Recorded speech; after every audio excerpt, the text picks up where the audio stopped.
una muy breve presentación del presidente Iván Duque Márquez, presidente de la República de Colombia por el Partido de Centro Democrático.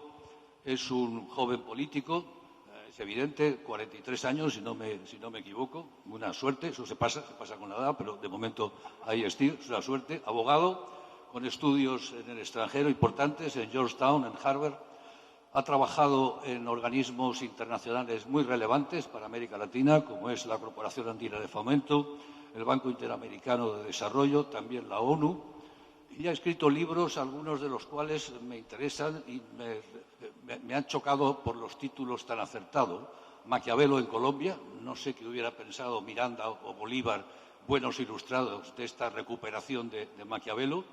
El futuro está en el centro y ojalá tenga razón, pero en fin, no parece que sea de momento la tendencia, o el efecto naranja, sobre un tema de economía cooperativa del que a lo mejor podemos hablar también con posterioridad, ¿no?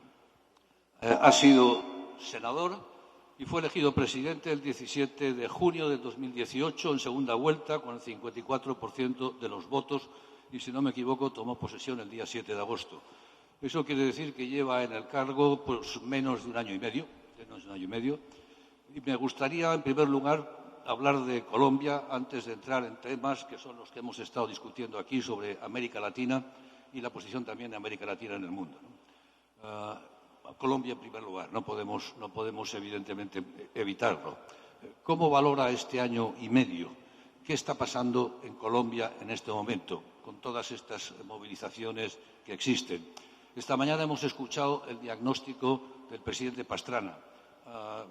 No tengo necesidad de contárselo porque es similar a un artículo que publicó en la prensa hace varios días que, sin duda, el presidente ha tenido la oportunidad de leer, ¿no? Ayer hubo unas nuevas jornadas de movilización, al parecer con menor éxito que las anteriores. Ha aparecido recientemente un sondeo muy interesante de Gallup en la prensa, que seguro que el presidente conoce, en el que todos los políticos colombianos salen relativamente mal parados, ¿no? ¿Qué está ocurriendo, en definitiva, en Colombia en este momento? ¿Cree, presidente, que las reclamaciones y las movilizaciones tienen fundamentos legítimos? ¿Cree que está habiendo una manipulación desde fuera? En definitiva, ¿cuál es su opinión acerca de la situación en este momento de Colombia? Bueno, primero, muchísimas gracias, profesor Lamo, por estar aquí en esta bella ciudad de Cartagena. Mi saludo también muy especial al presidente Felipe González, un placer saludarlo, al embajador Pablo, señor ministro, secretario de Defensa, doctor Botín, a todos los jóvenes líderes de distintos países que nos acompañan. La pregunta usted me la desagregó como en 4 o 5 puntos, entonces voy a empezar por lo siguiente. Yo creo que estamos en un momento de las sociedades o de las democracias contemporáneas donde se está viendo una gran efervescencia popular, mucha justificada, mucha motivada, otra de pronto impulsada por sentimientos más de ruptura, pero es un fenómeno que está golpeando en distintos lugares del mundo. Lo hace en Francia, lo hace en Cataluña, lo hace en Hong Kong, lo ha venido haciendo también en América Latina. Entonces yo empiezo por esa descripción y la voy aterrizando a realidades propias de un país como Colombia. Colombia es un país que ha tenido grandes evoluciones en los últimos 30 años, pero es un país donde todavía hay muchas brechas por cerrarse.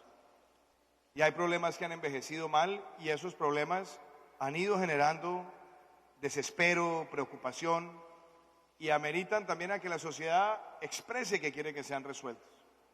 Entonces yo empiezo por ahí porque en este proceso de 16 meses de gobierno, yo lo planteé el día de mi juramentación, teníamos que enfrentar muchos problemas que venían envejeciendo mal para construir hacia adelante. ¿Qué ha pasado en Colombia? Nosotros encontramos una economía creciendo al 1.4%. Hoy la economía colombiana está creciendo por encima del 3%, cuando América Latina está prevista crecer el 0.5%, es decir, más que el promedio mundial, más que el promedio regional, más que el promedio de la OCDE. Veíamos una inversión extranjera que se había restringido mucho, hoy crece al 25%. Teníamos un reto enorme desde el punto de vista de las finanzas públicas y hoy hemos bajado el déficit fiscal, quizás la mayor reducción en 8 años. De hecho, vamos a cerrar este año con un superávit fiscal primario por primera vez en 8 años. Y hemos venido implementando una agenda de reformas sociales. Por ejemplo, este año queremos que 80.000 jóvenes lleguen gratuitamente a las universidades. La idea es llegar a 330.000 en el 2022. Queremos resolver un déficit de energía eléctrica, por ejemplo. Cuando empezó nuestro gobierno, 1 millón de personas en Colombia no tenían luz eléctrica. Un problema que había envejecido terriblemente mal. Nuestra meta es cerrar esa brecha en un 50%. Este año tendremos las primeras 100.000 personas a través de esa solución. Hemos llevado solución a cerca de 300.000 personas en agua y saneamiento. Estamos haciendo una gran apuesta para el mejoramiento de vivienda de las familias más vulnerables. Son 130.000 este año. Entonces, el primer balance, como de este año y medio, es recuperar muchos indicadores, avanzar en lo social, avanzar en legalidad.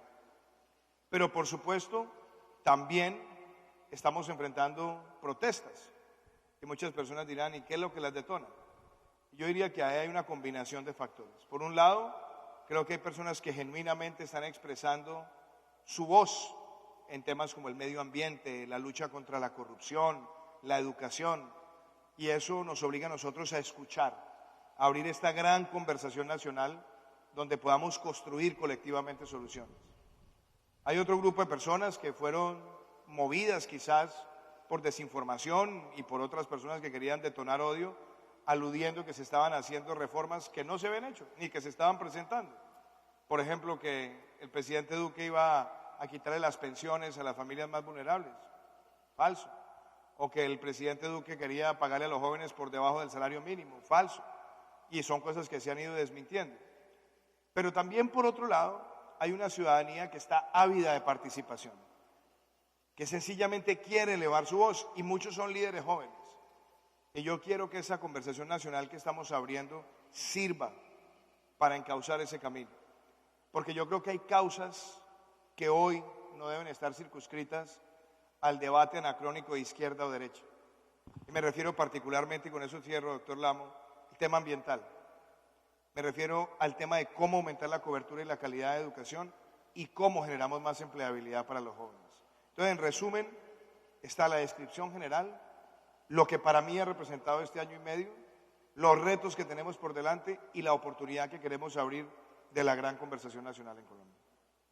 Si lo he entendido bien, lo que ha venido a decir es que efectivamente hay argumentos legítimos en lo que son las reclamaciones que en este momento se están viviendo, pero que también hay intentos quizás de intoxicación de la opinión pública con informaciones falsas, con fake news. ¿Cree usted, presidente, que hay injerencia de otros países quizás en ese proceso, otros países de América Latina, otros países de fuera? Déjeme, yo empiezo por una cosa que de pronto es anecdótica, que explique la primera parte de la pregunta. Yo me posesioné como presidente el 7 de agosto del año 2018 y recuerdo que el 8 de agosto visité el archipiélago de San Andrés y Providencia y una señora se me acercó y me dijo, este gobierno no ha hecho nada. Habían pasado tan solo 24 horas y varios compañeros se reían y yo les dije a los compañeros de gobierno, a los ministros, bien, esto puede causarnos gracia, pero lo cierto es que las expectativas de la ciudadanía no tienen paciencia. Y por otro lado, la acumulación, muchas veces de frustraciones o de anhelos no resueltos, siempre nos van a pasar la factura. Y eso me lleva a siempre tener la humildad de entender que hay acciones que nosotros debemos acelerar cada vez más justamente para corregir problemas que envejecieron mal. Frente a la participación de otros agentes, sin duda, yo creo que en el entorno regional sí hay participación, sí hay injerencia o con bots o a través de campañas difamatorias en muchos lugares. Lo ha vivido Cataluña también, lo ha vivido Chile, lo ha vivido Ecuador, lo han vivido otros países y nosotros no somos la excepción, en mucha o poca medida. Ese fenómeno ocurre, pero yo creo que el fenómeno más diciente de lo que está pasando muchas veces es que corren muy rápidos también a veces las noticias falsas. Y hay algo que a mí me preocupa en la calidad de la política, en el mundo, y es que están cautivando mensajes de odio a muchas sociedades. Mensajes, además, muchas veces maniqueos, que tratan de situar a la sociedad en el debate de los extremos. Mi convicción de definirme y de ser un centrista es porque yo creo que hoy gobernar necesita equilibrios democráticos. Defender el sector privado, pero al mismo tiempo defender la calidad de las políticas laborales para los trabajadores. Hablar de la producción, pero al mismo tiempo conciliarlo con las mejores prácticas ambientales y sociales. Ver además que hay un anhelo de la ciudadanía por tener educación, pero tiene que ser una educación pertinente y conveniente frente a los retos de la cuarta revolución industrial. Entonces creo que esos retos están, pero esta mañana en una reunión con un grupo de científicos les decía que esto, si lo sabemos administrar como sociedades, puede ser una gran oportunidad. Y tiene que ser una gran oportunidad para ejercer una democracia más participativa, pero para hacer construcción colectiva. La gran conversación nacional que estamos abriendo es para darnos cuenta que todos pueden aportar. Es para darnos cuenta que podemos revolucionar el sistema de crédito educativo para que los jóvenes no queden estrangulados después de que se gradúen. Que nos permita a nosotros tener mejores herramientas para enfrentar la corrupción.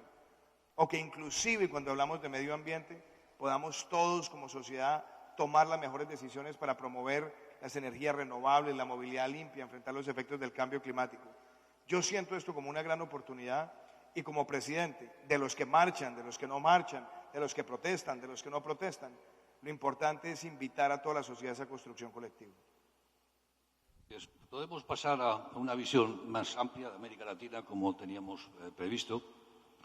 En este momento hay un nivel de conflictividad altísimo en numerosos países de América Latina. Lo vemos en Chile, lo vemos en Bolivia, lo vemos aquí y en muchos otros. ¿Cree que hay un elemento común en todos ellos? ¿Cree que, por el contrario, cada caso es distinto y que no hay una referencia conjunta? ¿En qué medida la crisis económica, esta década perdida en la que parece que está embarcada América Latina, está afectando? ¿O hay elementos de culturas políticas locales que son más definitorios que la situación, la crisis económica general? Déjeme, yo empiezo por... Usted me está picando la lengua, doctor Lamo.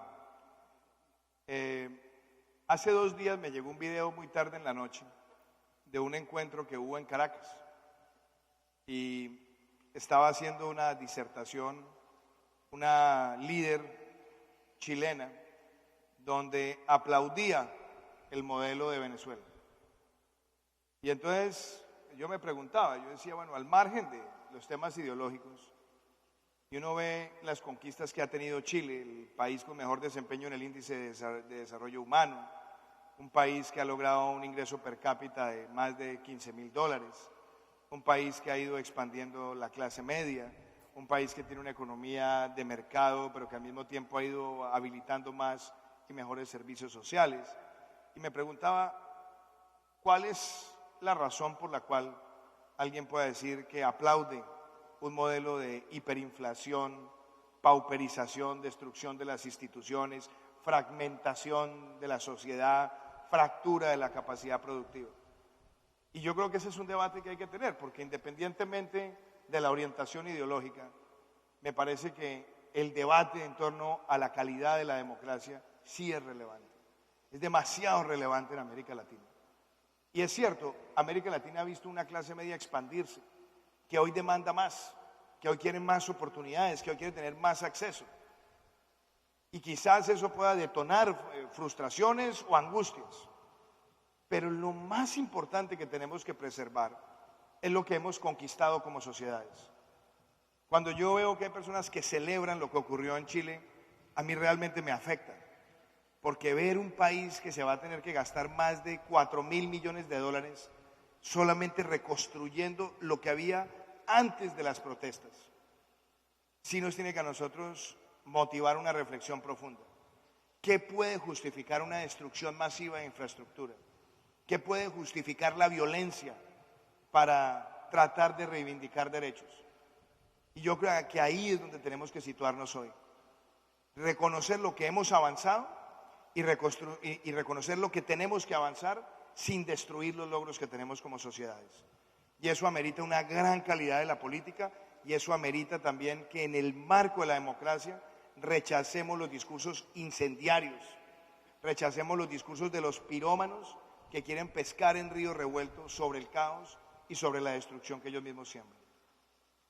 De hecho, presidente, esta mañana comentábamos hasta qué punto las redes sociales se han transformado en un instrumento tóxico que es capaz de aglutinar malestares de orígenes muy diversos y que frecuentemente funcionan en direcciones contradictorias, pero que es capaz de unirlos y transformarlos en una dirección única, ¿no?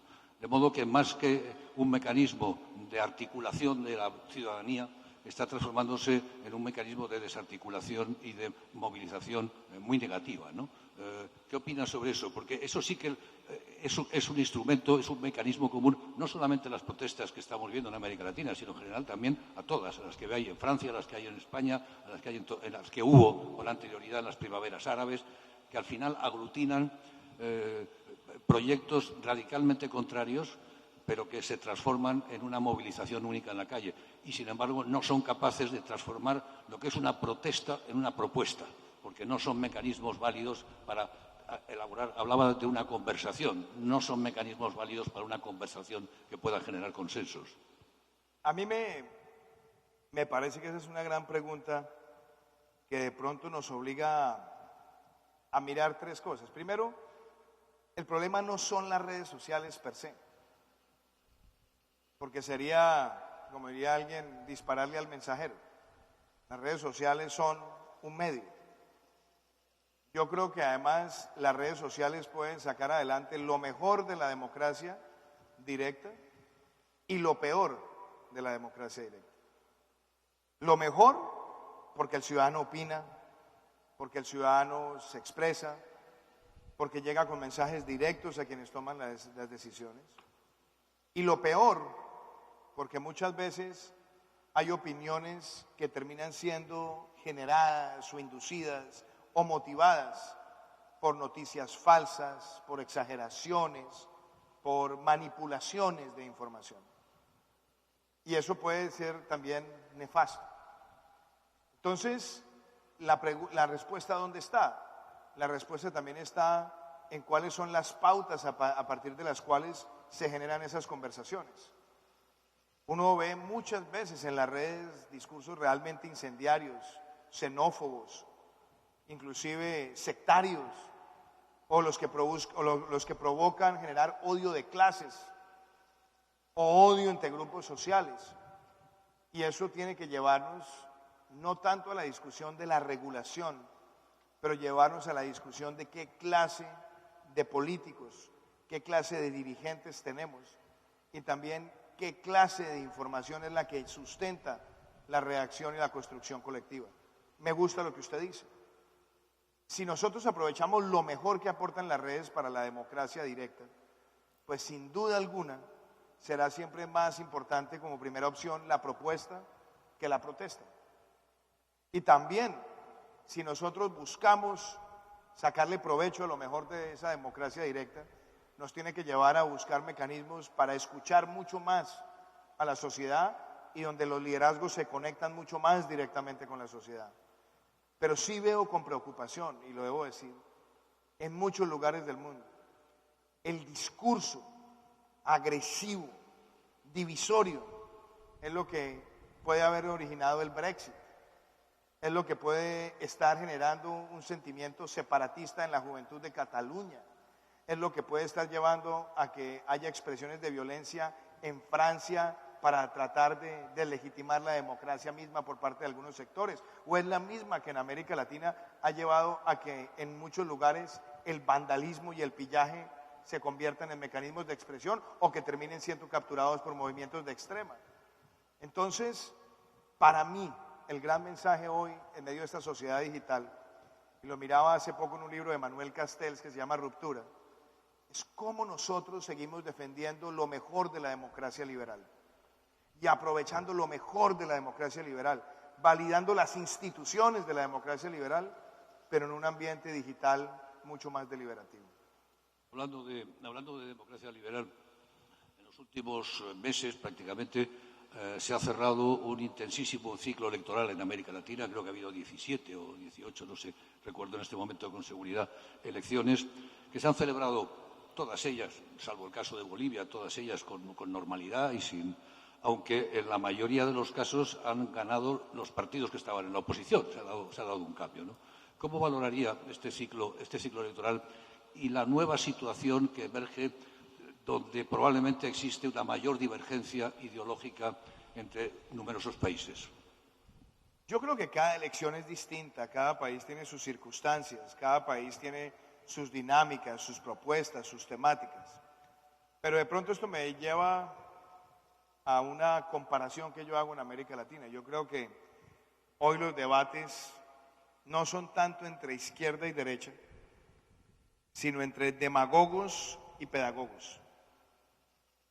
El político demagogo es el que vende pan para hoy y logra ilusionar a la sociedad del pan para hoy, pero de pronto termina incubando el hambre para mañana. Son los que creen que la prosperidad se genera por decreto, que los fundamentos macroeconómicos son irrelevantes ante la necesidad del aplauso momentáneo, instantáneo, temporal, mientras que los pedagogos asumen los grandes costos políticos de momento, inclusive a costa de mucha popularidad, pero van tomando las decisiones que favorecen a una nueva generación. Por eso uno ve hoy en América Latina países con gobernantes de altísima popularidad, pero en medio de recesiones económicas o con oleadas brutales de criminalidad, y ve países con gobernantes con menos popularidad o con baja popularidad, pero que están tomando decisiones estructurales. Yo creo que esa diferencia entre el demagogo y el pedagogo es muy importante, porque lo que hemos visto, por ejemplo, en Venezuela en los últimos 20 años, gobiernos que eran muy populares y muy populistas y han llevado a la destrucción completa de una sociedad, y otros que se han apegado a la pedagogía de ilustrar a la ciudadanía sobre lo mejor para hacer, pensando en el futuro, que pueden ser muy castigados, pero que le han permitido a los países hacer grandes evoluciones. Y así lo podemos ver en distintos países. Yo veo, por ejemplo, que en Sudamérica los cambios de las últimas semanas han sido muy positivos. Yo creo que la llegada de Luis Alberto Lacalle es positiva para Uruguay, en medio de una gran democracia, que hace una transición, y hace una transición consciente de dar un salto más hacia la democracia liberal y quizás mucho más hacia un capitalismo consciente, y abriéndole más oportunidades al sector privado y abriéndole más oportunidades hacia un emprendimiento que busca conquistar el corazón y el afecto del ciudadano. Vemos cambios también importantes en términos de economía, de mercado en Centroamérica en las últimas elecciones. Entonces yo creo que es a veces pendular, pero lo que marca la diferencia entre un país y otro, independientemente de la rotación, son los países que han logrado mantener una línea pedagógica, independientemente de cuál sea el partido que lo gobierna, y que lo hacen creyendo más en la evolución que en las revoluciones de momento, que son las que utilizan los demagogos muchas veces para generar conflictos de clases. Presidente, antes de pasar a conversar sobre la situación de América Latina en el mundo y su inserción en el mundo, no podía dejar de preguntarle por dos temas que son importantes en Colombia, pero que afectan un poco a toda América Latina, ¿no? Uno, por supuesto, es la situación en Venezuela, la inmigración importante que hay en este momento de Venezuela a Colombia. He leído en la prensa, no sé qué relevancia real tiene, que se han producido algunos actos quizás de xenofobia en relación con la presencia enorme de venezolanos que han tenido que huir de su país y se han instalado en Colombia. Por tanto, ese es un tema. Y el segundo tema que no podía dejar de mencionar es el tema del de la narcodelincuencia, el narcotráfico. ¿En qué medida puede tener que ver con la cuestión anterior y en qué medida eso es un elemento que está destruyendo por dentro la estatalidad y las administraciones, y en definitiva el funcionamiento adecuado de las instituciones en muchos países de América Latina? Frente a Venezuela, lo primero es que lo que ocurre en Venezuela es realmente una tragedia. Y hay que sacar la discusión de donde no es. Lo que nos ha llevado a muchos países de América Latina a confrontar la dictadura de Venezuela no es un tema ni de izquierda ni de derecha. Olvidémonos de esa discusión. El problema no es si en Venezuela gobierna la izquierda o gobierna la derecha. El problema es que hay una dictadura oprobiosa, destructiva, violatoria de los derechos humanos, que acabó con la economía, con las instituciones, con la prensa y pauperizó por completo a un pueblo. Ese es el problema. Y como tal, yo muchas veces he dicho, esta discusión no la podemos manejar con diplomacia de salón, con diplomacia cortesana. Esto hay que llevarlo a la verdadera dimensión de lo que ocurre. Y es como si usted vive en un edificio, en el apartamento 201, y su vecino del 202, todas las noches golpea a su esposa, golpea a los hijos, y usted oye los gritos de pared a pared, y oye los vejámenes, y entonces la pregunta es, ¿cuál es la actitud moral al otro día? ¿Saludar al buen vecino, acompañarlo en el ascensor, tener un saludo cortés?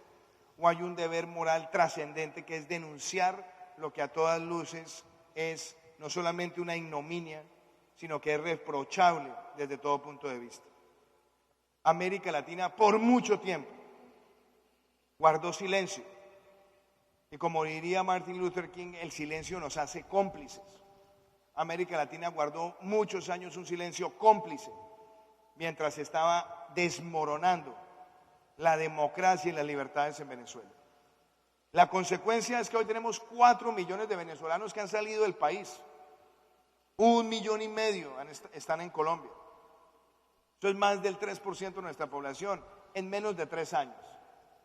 Y nosotros lo hemos acogido a esos hermanos venezolanos porque entendemos su realidad, su angustia, su dolor. Pero hoy más que nunca hay que promover ese trabajo multilateral para que ocurran 4 cosas en Venezuela: el cese de la dictadura, un gobierno de transición con representación amplia, un plan de reconstrucción económica y social y un llamado a elecciones libres. Eso es lo que tenemos que buscar en Venezuela. Y frente a expresiones de xenofobia, yo quiero ser muy claro. Es injusto lo que yo he visto en los últimos días, donde algunos dicen que en Colombia hay xenofobia. En Colombia puede haber expresiones individuales, particulares, pero sí hay un país del mundo que ha demostrado grandeza, fraternidad, generosidad frente al drama de un pueblo como el venezolano. Es Colombia, porque aquí se han acogido más de 1,5 millones de hermanos y hermanas venezolanas. Y lo hemos hecho, sí, asumiendo un costo fiscal alto, pero lo hacemos además porque hay un vínculo histórico, porque por muchas décadas también fueron colombianos los que fueron a Venezuela y fueron acogidos con los brazos abiertos. Entonces, ante esas expresiones que he visto en algunos medios internacionales de que en Colombia hay xenofobia y que la xenofobia crece, yo quiero decir, no podemos hacer una generalización sobre casos particulares que deben ser atendidos. Colombia ha demostrado que mientras el mundo en general y muchos países del mundo tienen una actitud desdeñosa frente a la inmigración, nosotros hemos mostrado grandeza y generosidad. Y no dejaremos de hacerlo.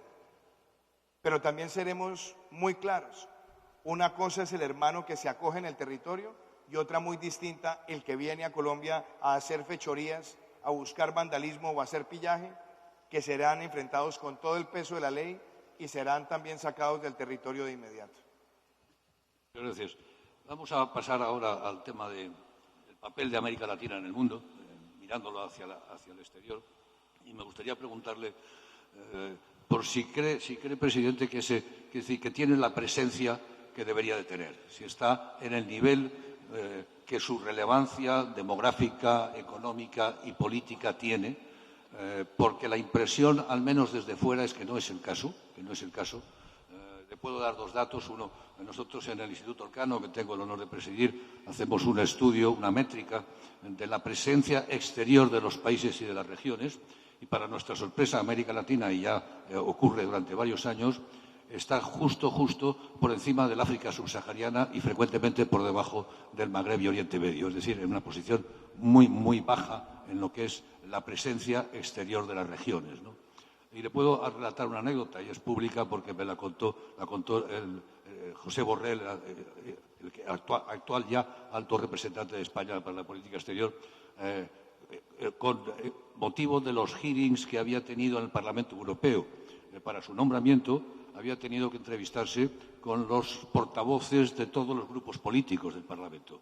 Todos ellos le hicieron preguntas relevantes sobre sus posiciones en política exterior, pues sobre el tema de Rusia, sobre la penetración china, sobre el Mediterráneo, sobre la OTAN, sobre tantas cosas. Ni una sola pregunta sobre América Latina. Y lo dijo, evidentemente, con tristeza. No hay demanda de América Latina, o al menos eso es lo que parecía en el Parlamento Europeo, ¿no? Y tengo yo esa impresión también, de que no está América Latina jugando en el espacio exterior como debería. Dos cosas. Déjeme, usted me había hecho la pregunta anterior, el tema del narcotráfico. Entonces, contesto esa parte y paso a la relevancia de América Latina en el plano internacional. Narcotráfico. Ahí tenemos una discusión quizá muy profunda, porque la tendencia global ha sido siempre la coordinación y la articulación para enfrentar un fenómeno criminal. Y sí, sabemos que hay países que han tomado decisiones quizás más flexibles en torno al uso de ciertos alucinógenos, pero lo cierto es que en el marco global sigue existiendo una gran coordinación para enfrentar el fenómeno del narcotráfico. Inclusive las sociedades que han tomado decisiones quizás más laxas, hoy también se están preguntando cómo va el desempeño de esas sociedades en términos de salud pública, de drogadicción, del manejo y el comportamiento de las familias. Y a mí eso me parece positivo.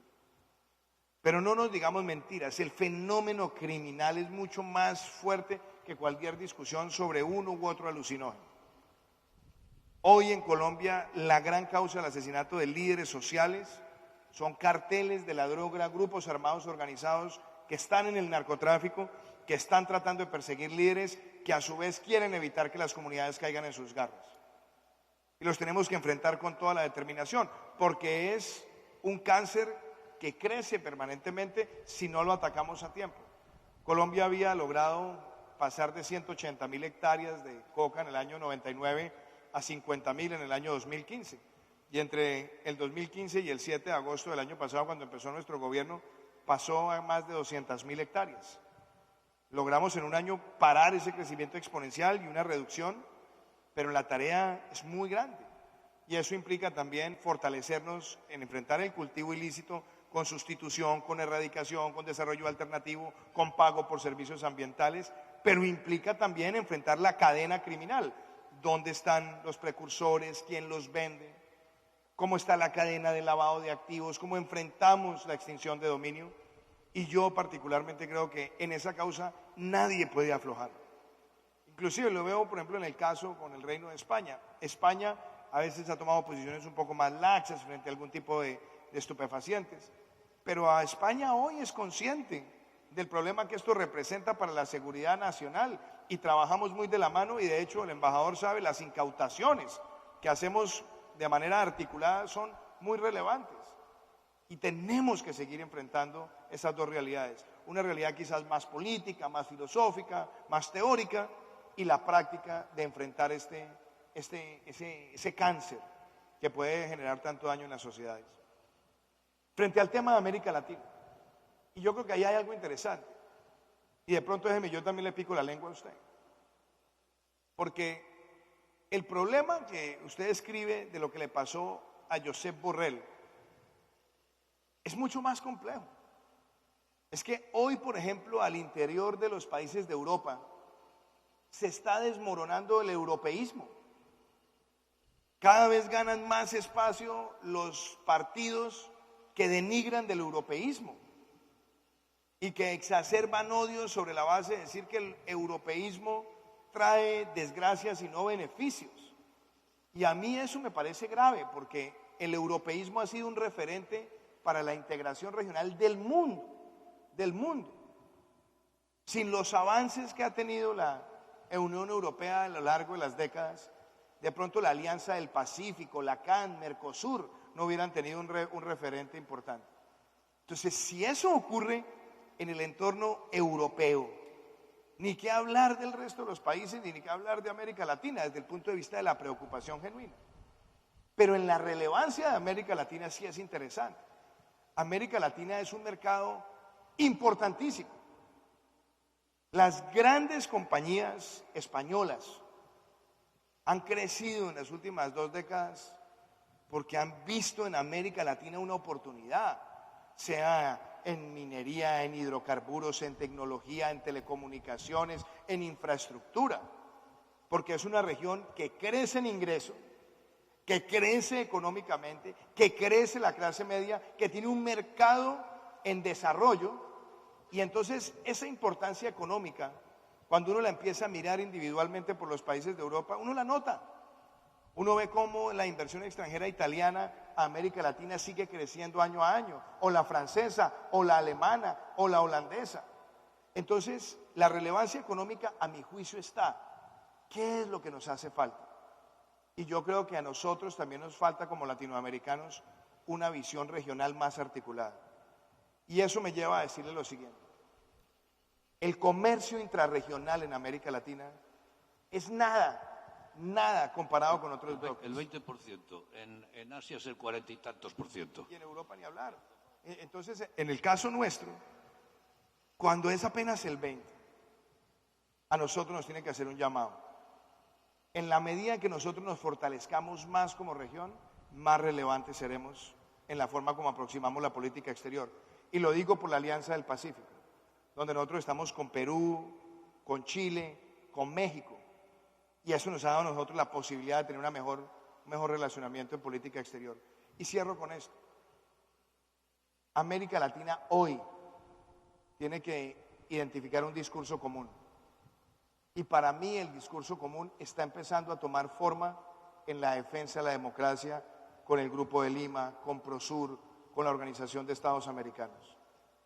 Hoy América Latina está acercándose a la OCDE, ya está Colombia, ya está Chile, ya está México. Hay 5 países más en esa aspiración. Hoy América Latina quiere jugar mucho más en bloques para negociar con otros países del mundo. Y yo creo que esa es la oportunidad. Yo no lo veo como una década perdida. Yo creo que esta es la gran década de la transformación de América Latina, de su democracia, de su participación y de su economía, apuntando a la 4ª revolución industrial. Presidente, yo no le preguntaba tanto por la proyección del mundo en América Latina, que es muy importante. Mencionaba, yo qué sé, pues podríamos hablar de la inversión de Europa en América Latina, que es superior en este momento a la que tiene en China, Rusia combinadas, por lo tanto es enorme. Le hablaba más bien de la proyección de América Latina hacia afuera. Por ponerle un ejemplo, en el G20 hay 3 países de América Latina, está también España como observador. Hay cooperación en una política común. En las Naciones Unidas, 3/4 de lo mismo. Los países latinoamericanos cooperan en temas concretos. ¿Cómo se proyecta el continente hacia afuera? Y esa es mi preocupación, y ahí es donde porque luego sí podemos hablar de la penetración de China en este momento, de las relaciones con la Unión Europea y de Mercosur, que es otro de los temas que le quería preguntar, pero mi primera pregunta iba orientada más hacia la proyección de América Latina hacia afuera, que es donde veo una ausencia, un déficit. Yo no sé si la palabra sea una ausencia, de pronto hace falta más dinamismo. Pero yo lo veo en el caso de Colombia. Colombia en los últimos 20 años tuvo un tratado de libre comercio con la Unión Europea, que nos abrió por completo un mercado. Colombia es el único país de Latinoamérica que es socio de la OTAN, socio cooperante de la OTAN. Colombia es el 3er país de América Latina que entra a la OCDE, sumándose a las mejores prácticas en muchas políticas públicas. Colombia hoy es un socio activo y preponderante, por ejemplo, en Interpol, en la cooperación de seguridad. Pero nos hace falta tener una diplomacia quizás más activa, más agresiva, que vaya además diferenciando temas, porque también eso es bien importante. A veces, como me decía a mí un político colombiano, lo importante no son los países, sino los temas. Y yo creo que hoy hay una oportunidad única por parte de América Latina para jugar esa relevancia. y la voy a poner en el marco de la diplomacia sobre el cambio climático. Hoy en día tenemos las grandes discusiones, pero es que resulta que América Latina tiene el patrimonio amazónico. Son más de 34 millones de hectáreas de patrimonio amazónico. Hoy América Latina puede tener el 60% de los páramos del mundo, la mayor biodiversidad del planeta, el mayor potencial eólico y solar. Tiene la posibilidad además de hacer una transición energética donde podamos ser muy protagónicos en la reducción de emisiones de CO2. Tenemos la posibilidad de ser efectivos en economía circular. Entonces, cuando uno ve un continente que puede aportar tanto a una causa global como es el Acuerdo de París, yo creo que esa también es una puerta de entrada muy importante. Y yo he notado que de pronto por circunstancias, la Alianza Global por los Bosques Tropicales que tuvimos en la Asamblea de Naciones Unidas, muy relevante, América Latina ahí. Teníamos la sede de la COP25 a realizarse en Chile, por las circunstancias tuvo que ir a Madrid, pero no era una discusión solamente de locación, era una oportunidad para América Latina de mostrar toda la diplomacia ambiental y el trabajo que puede hacer América Latina para el mundo. Y quizás, y esta es la otra parte, frente a las grandes discusiones que se vienen sobre recursos como el agua o como la agricultura, donde América Latina juega un papel de despensa, eso nos puede hacer a nosotros proyectarnos cada vez más. Entonces, sin lugar a dudas, ha faltado dinamismo, pero yo creo que este entorno y estos retos globales que acabo de mencionar pueden ser una gran oportunidad para nosotros. Si lo que nos preguntamos es la inserción actual, económica sobre todo de América Latina, en el orden económico internacional, yo creo que habría que hablar de tres jugadores fundamentales que están trabajando. Uno es evidentemente Estados Unidos, siempre lo ha sido y continúa siéndolo, aunque probablemente en retirada en este momento, o por lo menos con menor interés y con menor presencia de la que tuvo en otros momentos. En segundo lugar, de un modo muy creciente, China. Es evidente la penetración china en toda América Latina y el Caribe, absolutamente espectacular. Pues primero Hu Jintao y luego Xi Jinping han pasado por la región con la chequera, pues comprando el cobre, comprando soja, comprando petróleo, lo que fuere, haciendo inversiones cada vez de mayor importancia, participando en licitaciones públicas para obras de infraestructura, concediendo préstamos. De momento no parece que sea una penetración con objetivos políticos, o por lo menos no parece que China esté tratando de exportar su modelo como en su momento lo hizo Rusia, pero su penetración es muy importante. Tendríamos luego, en tercer lugar, y le hago un poco para que luego coja un poco lo que le parezca más oportuno a la hora de la contestación, el tercer elemento sería la Unión Europea. Fundamentalmente se acaba de firmar el acuerdo con el Mercosur y me parece que es extremadamente importante, ¿no? ¿Cómo percibe ese juego de potencias y cómo ve el papel de América Latina? Yo lo percibo con pragmatismo. Yo recuerdo que estuve este año en Davos, en el Foro Económico Mundial, y me preguntaba alguien, una señora, ¿pero usted va a aceptar inversión china en Colombia? Y le dije, China, belga, española, portuguesa, donde quiera. Nosotros queremos traer inversión para con esa inversión generar crecimiento y oportunidades.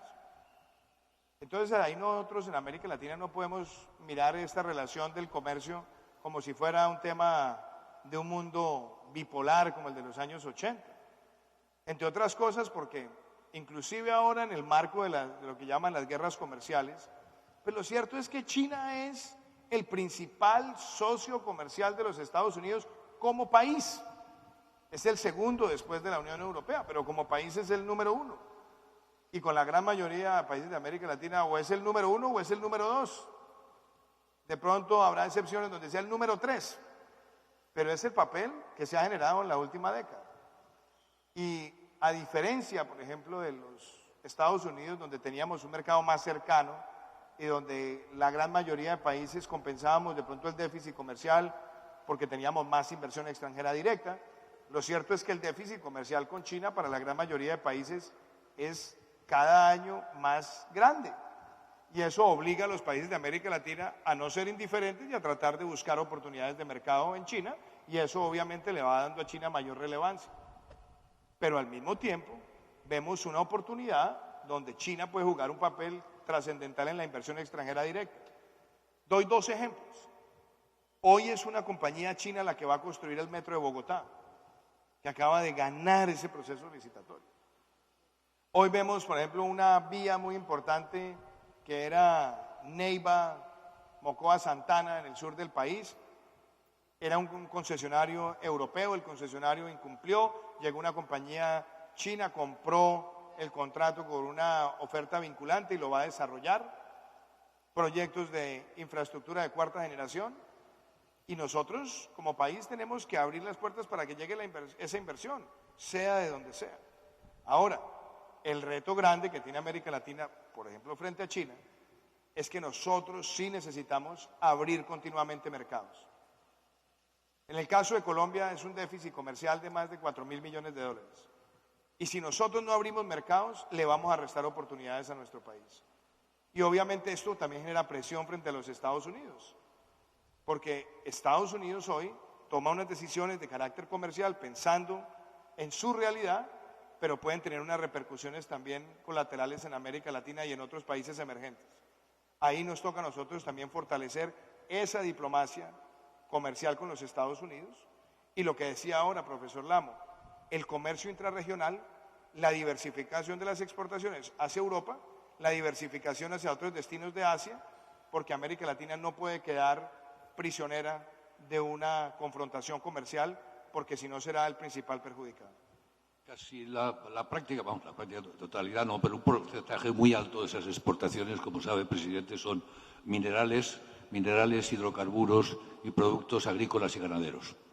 No se corre el riesgo de que se mantenga la primarización, lo que en su momento se llamó primarización de América Latina, y por tanto se inserte en la economía internacional en espacios de bajo valor añadido. Hay que combinar las dos. ¿Y eso cómo se hace? Porque yo lo veo en el caso de Colombia. Colombia es un país que entre 1980 y el año 2010 cambió su economía mineroenergética. En 1980 Colombia era un importador neto de hidrocarburos y producía 250.000 barriles día. En el año 2010 Colombia estaba produciendo casi 1 millón de barriles. Casi 1 millón. Y entonces, ¿qué pasa? El petróleo se convirtió en el 50% de las exportaciones, en el 40% de la inversión extranjera directa, en el 40% de la capitalización del mercado bursátil, en la principal fuente de divisas. Pero eso no era necesariamente malo. Lo que pasa es que ahí hay una nueva fuente, pero los países tienen que darse cuenta que cuando aparece esa nueva fuente y es tan poderosa, tan protagónica, hay que diversificar también por el otro lado. Y yo me doy cuenta que Colombia, cuando tuvo el choque de precio de petróleo en el 2014, hasta hace un año prácticamente, donde empezamos a recuperar precio, el país se dio cuenta que tenía que empezar a ejercer una sustitución, una diplomacia comercial para diversificar la oferta exportable y consolidar mercados. Y hoy veo a una Colombia que necesita, por un lado, mantener esa riqueza mineroenergética, porque como digo yo, es aprovechar la riqueza del subsuelo para enfrentar la pobreza del suelo, pero por otro lado, un país que tiene que ser más agresivo en la exportación industrial, en las industrias creativas, en la ciencia, en los servicios, y eso es lo que nos va a dar a nosotros lo trascendental para las próximas 2 o 3 décadas, mientras el otro sector se puede ir agotando. Pero caer en el dilema falso que tienen algunos países donde esto hay que dejarlo morir y concentrarnos solo en lo otro es una torpeza. Porque a mí, por ejemplo, me gusta mucho el modelo canadiense. Es un modelo de un país que tiene riqueza mineroenergética, pero le apuesta a las energías renovables, que tiene una economía fuerte en materias primas, pero también quiere trascender en materia de economía del conocimiento, propiedad intelectual, etcétera. Entonces yo, de nuevo, creo que esto necesita un enfoque pragmático, pero en medio de ese pragmatismo entender los procesos de cambio del mundo. A nosotros como Colombia nos viene un momento muy difícil. El mundo se está descarbonizando a una velocidad tremenda y somos un exportador de carbón y el carbón representa el 20% de las regalías. Entonces nos toca por ahora ir diversificando mercados, pero ya deberíamos estar pensando en cómo vamos a sustituir ese producto 10 años, 15 años o 20 años adelante. Creo que empezamos a terminar, por lo menos unas últimas preguntas. Los jóvenes que nos acompañan forman parte de un programa que ya lleva 10 años de fortalecimiento de la función pública y del servicio público, de fortalecimiento del Estado, en definitiva. Son jóvenes con una vocación clara y la mayoría de ellos están prestando el servicio público, se han incorporado al servicio público.